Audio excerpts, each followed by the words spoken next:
আসসালামু আলাইকুম বাচ্চারা, আজকে আমরা শিখতে চলেছি ষষ্ঠ শ্রেণীর অনুশীলনী 1.6 3 নং কীভাবে গুণ করে। চলো আমরা অনুশীলনীর প্রশ্নগুলো সমাধান করার চেষ্টা করি। ক নম্বরে দেওয়া আছে 0.218 গুণন 3। যখন আমরা এরকম গুণনগুলো পাবো তখন আমরা মনে মনে এই দশমিকের আগে একটি শূন্য যোগ করে নিব, আর তারপরে আমরা এদেরকে উপর নিচ করে গুণ করার চেষ্টা করি। সংখ্যাটি লিখব আমরা 0.218 গুণন 3।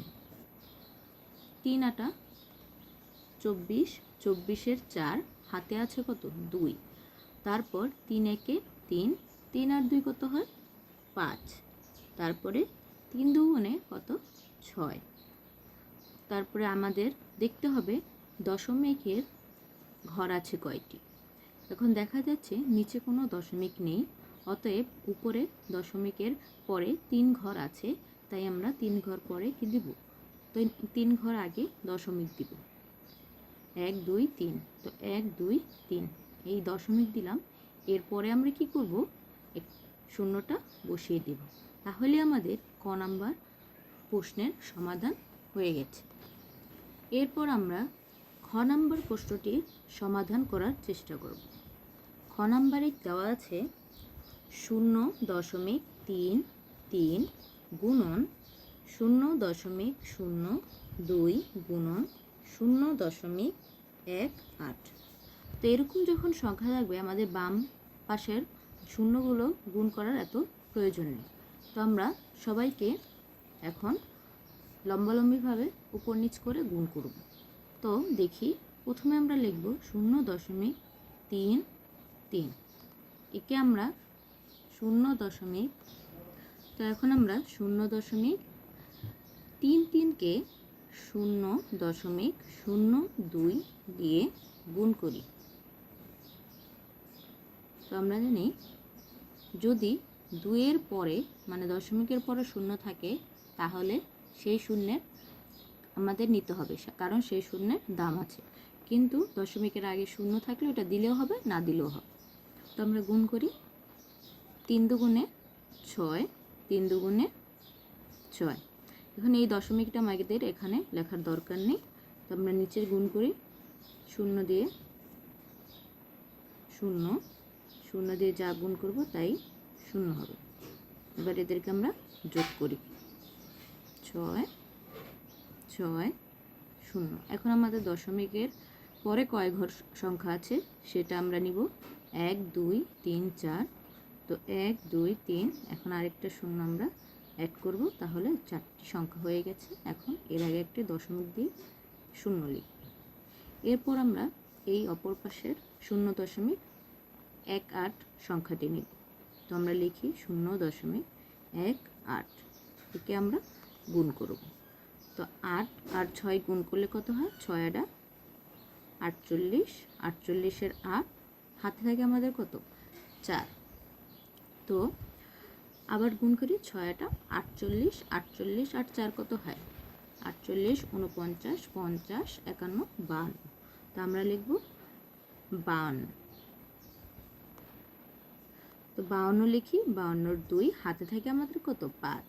তো এখন এই শূন্য দিয়ে 8-এর সাথে 0 গুণ করলে কত হবে 0, 0-এর জায়গায় আমরা লিখব কত 5, তারপরে 0। তো এই বাম পাশে 0 লিখলেও হবে, না লিখলেও হবে। তারপরে আমরা লিখি নিচেরটা।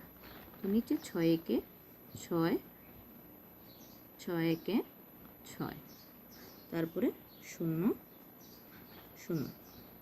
এরপরে যোগ করি আমরা। তো 8 2 আর 6 8, 5 আর 6 11, 1 হাতে থাকে 1, 0 0 আর 1 বসবে। তারপর আমরা দেখব যে দশমিকের পরে কয় ঘর আছে। তো দেখলাম আমরা 1 2 3 4 5 6, 6 ঘর আছে। তো আমরা নিচে দেখি আমাদের কত ঘর আছে, 1 2 3 4, 4 ঘর। তার মানে আমরা আরও 2টা শূন্য নিব। নেওয়ার পরে আমরা কি করব, এর আগে একটি দশমিক দিয়ে তারপরে লিখব 0। তার মানে এখন দেখা যাচ্ছে আমাদের উত্তর হচ্ছে কত?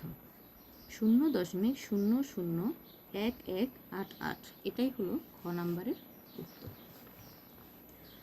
এখন আমরা গ নাম্বার প্রশ্নটি সমাধান করার চেষ্টা করি। গ নাম্বারে দেওয়া আছে 0.0754 গুণন 1000। তো এখন যখন এইরকম অঙ্কগুলো থাকবে তখন আমরা পূর্ণ সংখ্যাটা নিয়ে এই এক বাদ দিয়ে একের পরে যতগুলো সংখ্যা আছে তার সাথে গুণ করে দিব। আমাদের এত ভেজাল করার দরকার নেই, সহজভাবে করি। তো এখন আমরা যদি এই পূর্ণ সংখ্যাগুলো নিই 7, 5, 4, এর সাথে এক বাদে এই শূন্যগুলো আমরা গুণ করে দিই। গুণ করার পরে আমরা কি করব? এর আগে দেখব যে দশমিক কয় ঘর আছে। এখন দশমিক দেখা যাচ্ছে 1, 2, 3, 4, 4 ঘর দশমিক আছে। তো আমরা কি করব? এখান থেকে 4 ঘর সামনে যাব, 1, 2, 3, 4। তো এখন দেখা যাচ্ছে এইখানে দশমিকটা হচ্ছে, তো আমরা লিখতে পারি 75.4। তো আমরা জানি 1 থেকে 9 এই সংখ্যাগুলো সার্থক। তো এই সার্থক সংখ্যাগুলো আমরা এখানে রাখতে পারি, আর শূন্যগুলো বাদ দিতে পারি। আবার যদি রাখি তাহলেও কোনো সমস্যা নেই। তো গ নাম্বারের সমাধান এটা। তো এখন আমরা চলে যাই ঘ নাম্বারে। তো ঘ নাম্বারে কি দেওয়া আছে? দেওয়া আছে 0.005 গুণন 0.007 গুণন 0.0003। তো যখন আমাদের এরকম সংখ্যা থাকবে, অঙ্ক থাকবে, তখন আমাদের পুরো সংখ্যাগুলো আমরা গুণ করব। আমাদের এই সামনের শূন্যগুলো গুণ করার দরকার নেই। তো আমরা গুণ করি, দেখা যায় 3, 5 আর 8 আছে। তো আমরা গুণ করি 5 7 35। 35কে আর 3 দিয়ে আমরা গুণ দিই, দেখা যায় কত হয়। তো 35 গুণন 3, 3 5 15, হাতে থাকে 1, 3 3 9, 9 আর 10, মানে 105। তো 105 আমরা এখানে এখন লিখব। এখানে 105 লিখলাম। এখন দেখা যাক এখানে দশমিকের ঘর আছে কয়টি। তো দেখা যাচ্ছে দশমিক আছে 1, 2, 3, 4, 5, 6, 7, 8, 9। মোট 9 ঘরে দশমিক আছে। তো আমরা দেখি এখানে কয়টা সংখ্যা আছে। 1, 2, 3, 4, 5, 6, 7, 8, 9। এই আমরা মোট 9 ঘর লিখলাম। তো এর আগে আমরা একটা দশমিক চিহ্ন দিব এবং শূন্য লিখব। তো আশা করছি বাচ্চারা তোমরা আমার অঙ্কগুলো বুঝতে পেরেছ। আজ এই পর্যন্তই। আল্লাহ হাফেজ।